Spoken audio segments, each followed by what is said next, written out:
All right, so welcome back to Corbellic Studios. Today we're going to be doing a panda bear painting, a really cute, cuddly panda bear. You know, they're always the favorite exhibit when you go to the zoo, right? Everybody loves panda bears. You can put these in kids' bedrooms. You can put this in the hallway. When it comes to doing eBay art, some of the top trending things are cute, cuddly things that could go in kids' bedrooms or that could be just given as a Christmas gift, a birthday gift, just top things like that. So I always try to make warm paintings. All right. Now, panda bears, they're not dangerous, are they? Can they attack? Can they do anything? I mean, they always just seem like they want to just stay out of the way and they don't want any drama or anything like that. Maybe they have some of those claws, right? And then they tear people's face off once you're unexpected, right? No. I don't know. I didn't do any research. I don't think that they're dangerous, anything like that. But one of our next paintings, maybe we'll do like a grizzly bear. Now we know those are dangerous. So let's get into the cute panda bear right now. And you know how we do. We're not thinking about it. We're not trying to be perfectionists here. We're just going along with whatever color that we want, whatever we see that's on the palette, and we just put it on here. We're working off the projector. I show you how to use the proportions off of this so you can do it as well. If I can do it, you can do it. On eBay, I've sold over 17,000 paintings. Every single one I've used the projector. So let's do this together and I'm gonna see you. Come on. All right, so this is our panda bear right here. Let's get started and let's just knock this one out. This one's going to be a lot of fun. I can already tell. They're always fun. But, you know, even though I say that, some paintings, you know, they fight you. And there's nothing you can really do about that. And that's fine too when they fight you, because that's just part of life.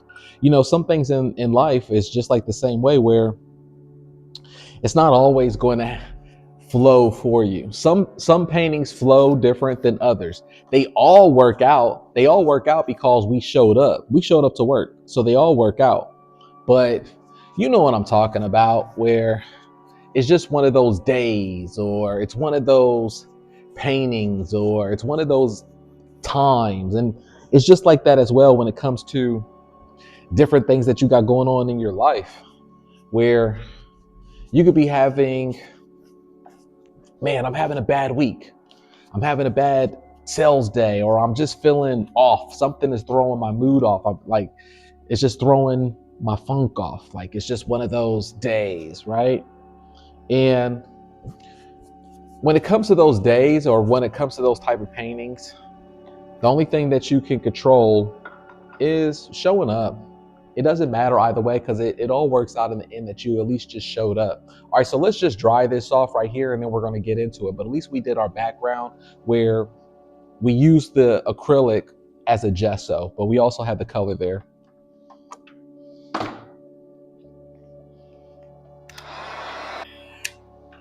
All right, and boom, there we go. I'm going to add some more black into this, my handheld black jar. Even though I have black in the palette, let me put a little bit more over here. I still like to have a handheld one because we go through it so much where it's just easier for me to hold. So let's just go through a rough sketch. I don't like to do any of the sketching with a pencil or any of that stuff. I don't want to do anything that's going to take too much time away from anything.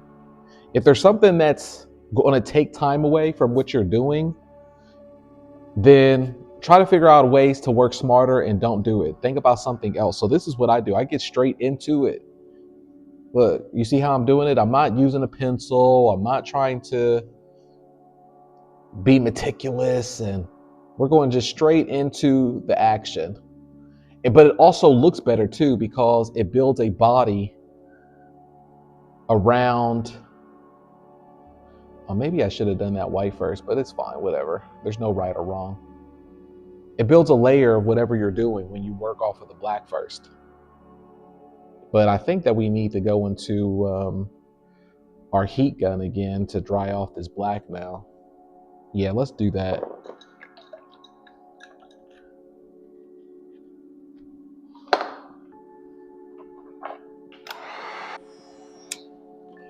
And boom, there we go. So look, I still have the 1-inch brush and we're just going to go into it. Now, when you're doing things that's supposed to be white, like let's say even if we were doing a polar bear, I don't want to just have the whole thing be white. That would be boring. So I like to do a little bit of cream, and then maybe of the other areas will go in with the white. You want the white to be a little dirty or a little colorful, because things aren't perfect white in real life. Even when doing things like teeth on paintings, I like to have it a little bit of a color.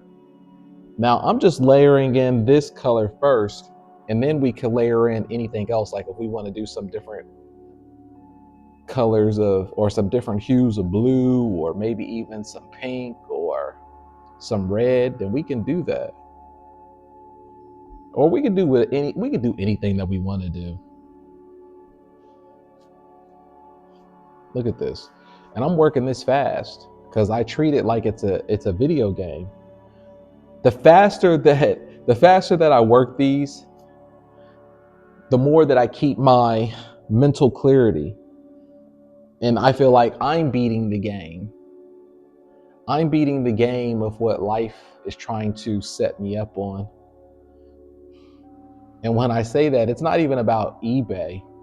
I treat this as a game against life, because you already know where what it feels like, where there's so many things in life, so many obstacles where it tries to get in your way.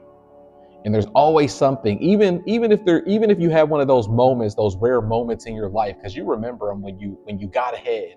You're like, dang, I remember that one year I got ahead. Oh, I was able to get ahead that one moment in life.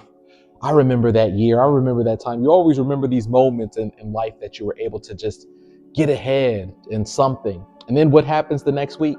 What happens the next day? Your car breaks down. Somebody breaks into your home, or there's a health issue. Something happens where then it knocks you back down to wherever you were at. And you were like, oh, I was almost ahead. And that's how I look at when I do my paintings. That's my whys. When I talk about give me your whys, like why do you do this, or you need to write your whys to push yourself. My whys is I understand how life works.